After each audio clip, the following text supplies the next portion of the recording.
digitaljamsessions.com. Hello and welcome to this Digital Jam session. Today we're joined by Sam and Bertie from Virtual Umbrella. We also have with us the founder of Midnight Gamer. Potentially we also have with us Gina from Next Gen Skills Academy. And this session is coming to you live from Pocket Gamer in the heart of London. So what I'd like to do is start off by asking you all to very briefly explain who you are and what your companies are. So we'll start with you, Sam. Okay, I am the co-founder and client director at Virtual Umbrella. Virtual Umbrella is a marketing and PR agency specifically for the VR industry. Wonderful. And you good self?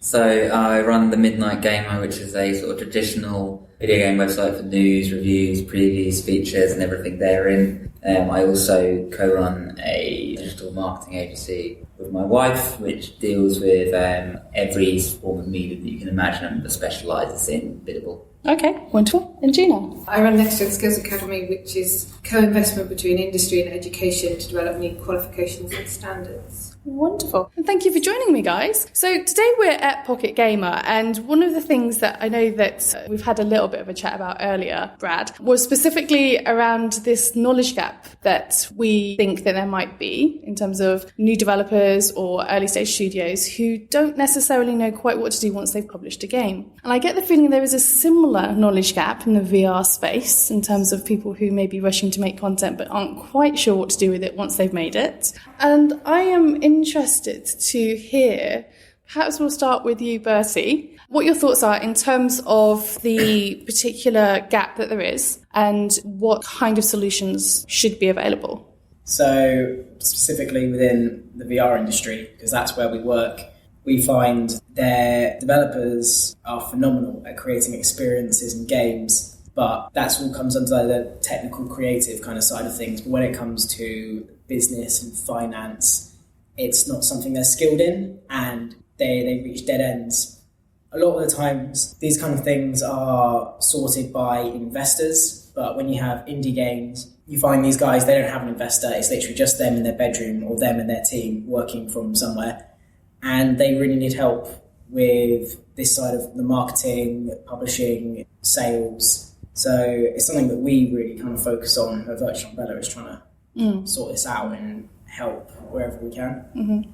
And do you think, from your perspective, Gina, that there is necessarily specific qualifications that could be formulated to assist with this particular part of the mix, or do you think that there's more focus right now on kind of technical solutions for people?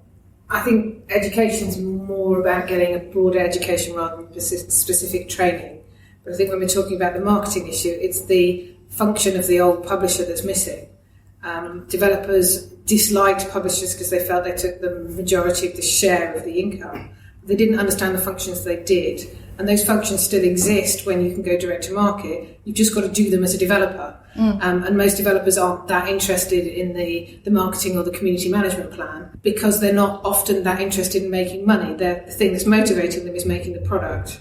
So if they want this to be a full-time job and they want to make a successful company, then they need to marry the two things together. They need to do that earlier than they're doing it at the moment. Okay, and do you think this is a problem that is specific to the games industry and devs, or do you think this is something that perhaps also is happening within, for example, the film industry?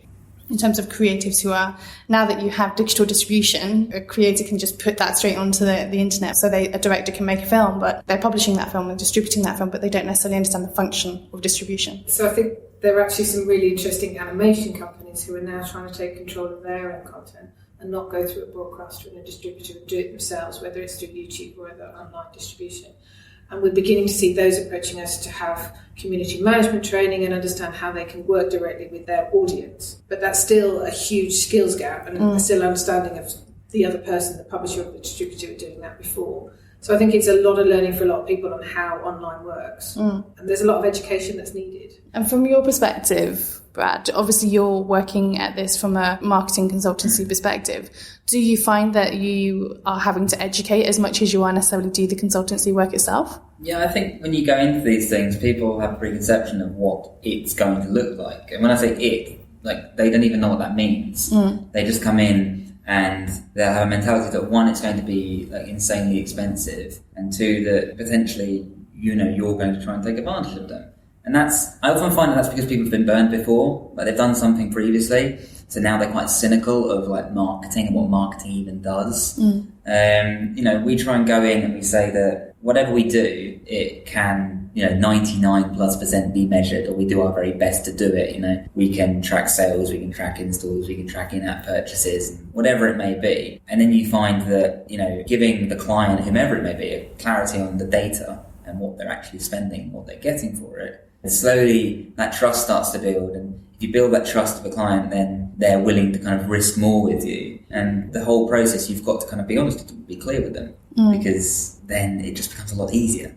And do you find that to be the same for you, Sam, in terms of how you're approaching the VR industry? Yeah, definitely. There's a real mixture. So you might end up working with a developer, an indie developer that's got no money, doesn't know how to touch a marketing budget at all. And then you've got production houses which are happy to throw money at you. But we try and be quite an honest company and try and work as something, what we call marketing as a service. So, there are some little developers out there that can only just go, hey, I just need a strategy for my social media. And we're like, we can do that. There are some out there going, right, we need a whole big plan, we need a whole campaign, we can do that for you.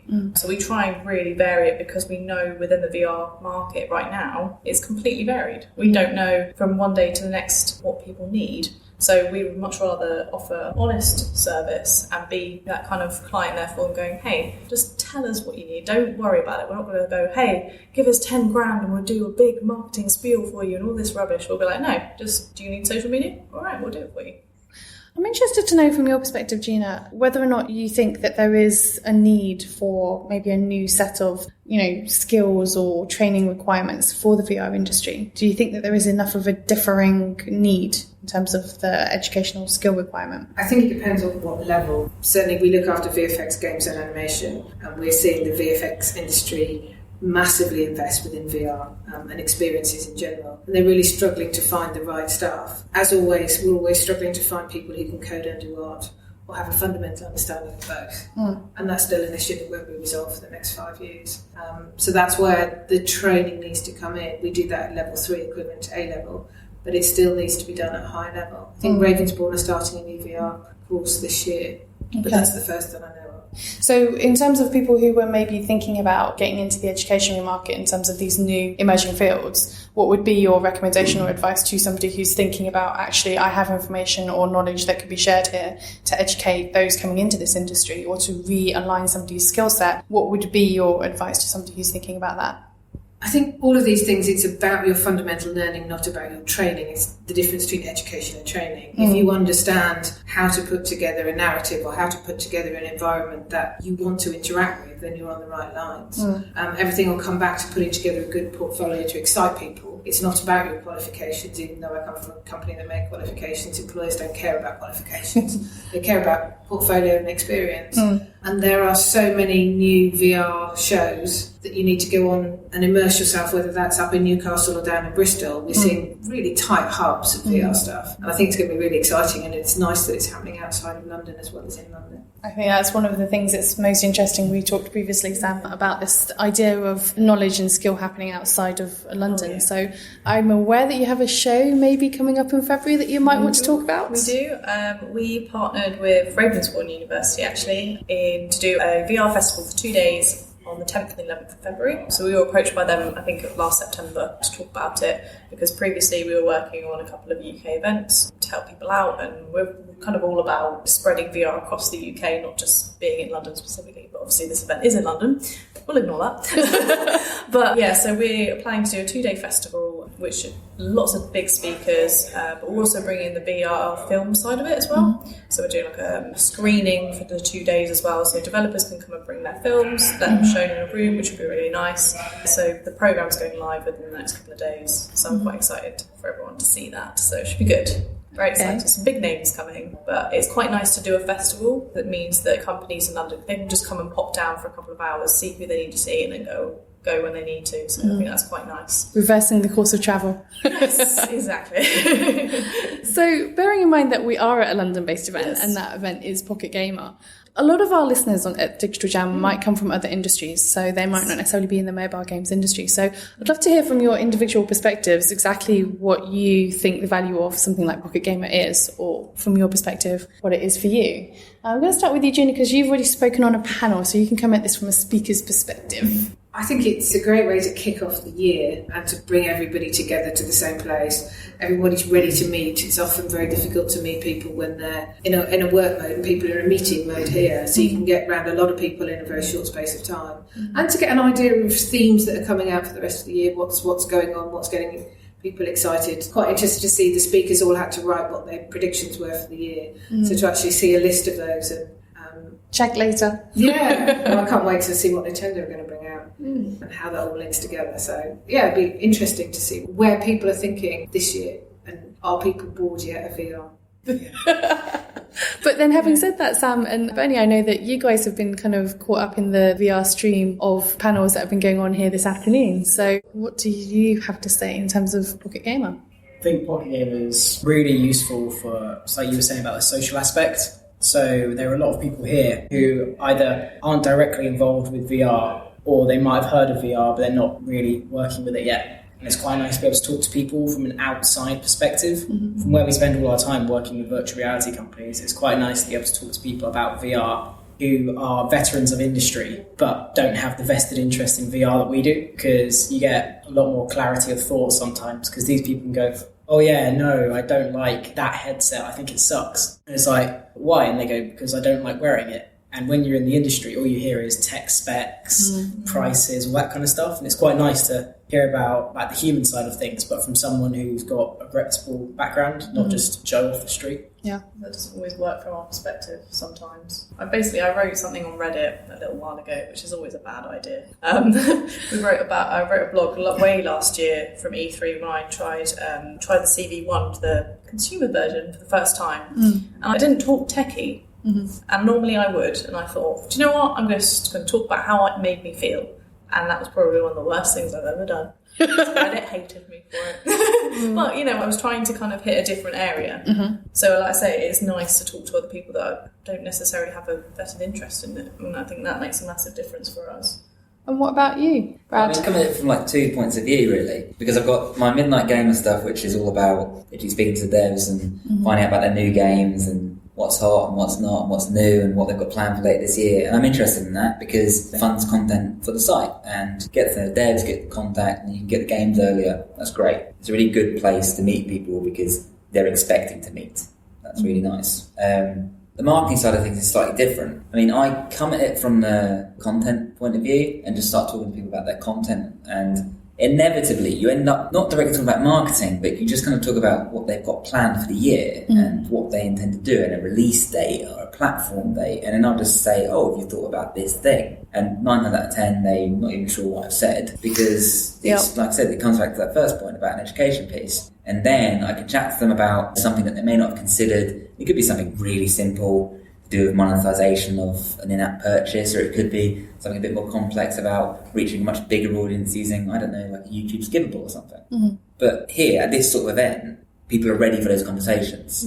And it just gives us a platform to be able to talk freely about it without it kind of feeling like a sales pitch. And because people want to be heard and people want to listen at the same time. It's great. Perfect environment. Well, one of the things that we always ask our guests on the Digital Jam sessions is what they think is going to be the most significant change in the industry for the next 5 to 10 years that will change the face of their industry or the way that they do business. And that could be a technological change or it could be a cultural shift. But what would be that change that you think will impact how you operate or what you do? Gina, I'm going to start with you. I think I like time to prepare. I think it's going to be about privacy. It's going to be about what people are happy for other people to see and how they want to compartmentalise their lives. And I think we're already beginning to see people wake up to how their profiles are being used and how their information is being used. I just think over the next 5 years that's going to dominate content and how we play games online, what's delivered, how the whole thing fits together. Okay. And how anonymous we want to be. And I think people have perhaps overshared. I think people are going to try and crawl or get that information back and take more control about what's out there about them. Do you think it's perhaps too late in terms of you've got a generation of kids who just are used to the notion of everything about themselves being out there now? But I think the generation that follow them may learn and to do things very differently. And I'm not sure we're necessarily going to be quite so open and be a little bit more fearful. And I think we're in an environment of fear now, and people are going to want to close stuff down. I just think we need to bear that in mind in everything that we do within content and how that's shared. Wonderful. Bertie, Sam, any thoughts? I think that social experiences digitally are going to be huge, mainly from our virtual reality bias. But, for example, we know people who can put headsets on their head and sit in a bar and hang out with someone else. And that other person might be in Toronto and they're in London. And then they can meet each other for the first time physically. And they're just like, oh, hey, buddy, how you doing? And I think that ability to really sort of socially interact, it's not just sort of Skype where you see a face on a screen. It's really being able to, like, you can play ping pong with people. You can play games with people in the other side of the world. I think they say the world's really small, but I think it's going to get really, really small. There's definitely going to be a kind of moral question that's going to keep popping up, I think, for the next couple of years, especially in terms of VR. And I think we're kind of half prepared for it, but I think when it becomes a lot more mainstream, I think that's where we're going to have to start going, right, okay, let's figure this out. Because it is going to be that kind of generation with the mobiles and not getting your kid off their phone and everything. And it's like, oh, so if I give them a headset, are they going to sit in there for 24 hours and I'm never going to see them and all that kind of stuff? And it's going to be a Wally future. Yeah, we're going to sit in our big chairs. Yeah, exactly. And what about you? Sort of, again, having 2 points of view about it, I think it's quite related to what you said about privacy in audiences, because what we do, predominantly, everything that we do in terms of digital marketing is about targeting people. And usually that's just, one of several ways to target, like, their interests or their content or what they're doing on the internet. Or more often not, talk about traditional paid search, it's a keyword, like what they're typing into Google. But the industry is developing. And what I'm finding is more and more clients are less focused about a keyword, let's just say, and more focused about an audience. So even though I'm doing a strategy which should be based around words and what people are searching for, I'm actually basing it around an audience. And the words kind of just become arbitrary because I want to get to a person rather than get to someone searching for a thing. And it's really shifting the way we work. Because if you're not thinking about audiences, then you're not taking it to that next level, which a lot of, like, the big agencies are doing. That's like how they're really doing some really smart bits of data. From a gaming point of view, I think one of the things that's going to shift over the next couple of years, I think it took a big shift last year, is how esports is perceived. Because just when BBC Three took the League of Legends tournament and started to broadcast it, that's like a big step. You know, esports has existed for a long time. It's not a new thing. But suddenly, because the BBC were doing it, people were like, oh, hang on a minute, this is more serious than I thought. And yes, there will still, I expect to be for a while, a stigmata attached to gamers and sitting at a desk and playing it for hours and that being their job. But I find that if you speak to people and you compare it to, they would say, why are you watching someone play a game rather than play the game yourself? And I said to them, well, how is that any different from watching someone play a game of football as opposed to playing that game of football yourself? You're watching an expert or a professional person play something that you're just not quite at that level. And you might watch it to learn, you might watch it for entertainment, but the fact is you're watching it. Yep. And then you present that to someone who's quite cynical about it, and unless they're really, really cynical and they've made up their mind, they'll at least entertain the idea. And then suddenly the idea of watching somebody stream a game on Twitch because it's entertaining isn't as alien as it was, a few months ago. Or maybe VR will help you in that respect in terms of being able to watch a game via VR from a distance. So that will become a more acceptable form of entertainment. But guys, I want to thank you all for joining us on this Digital Jam session. Normally what we would do is we would ask you to share with us your social media handle of choice so that our listeners can find out a little bit more about you or follow you or just generally find out what you're up to. So if you are willing to share your social media handle of choice, I'll start with you, Sam. Probably the best one is my personal one, which is at @K_Samantha1. Wonderful. I'm on Twitter, we'll put in @VirtualUmbrella, and that's probably the best way to find me. Okay. So the Midnight Gamer's Twitter is Midnight Gamer UK, and my personal one is just Brad McMoon. McMoon. Got it. Story behind that. Okay. My Twitter name is Pompegina, Pompey, after the football team. Wonderful. Well, thanks again for joining us. We really appreciate it. And thanks for listening to this Digital Jam session. If you enjoy this content, don't forget to subscribe and review. And thanks again for joining us on this Digital Jam session. DigitalJamSessions.com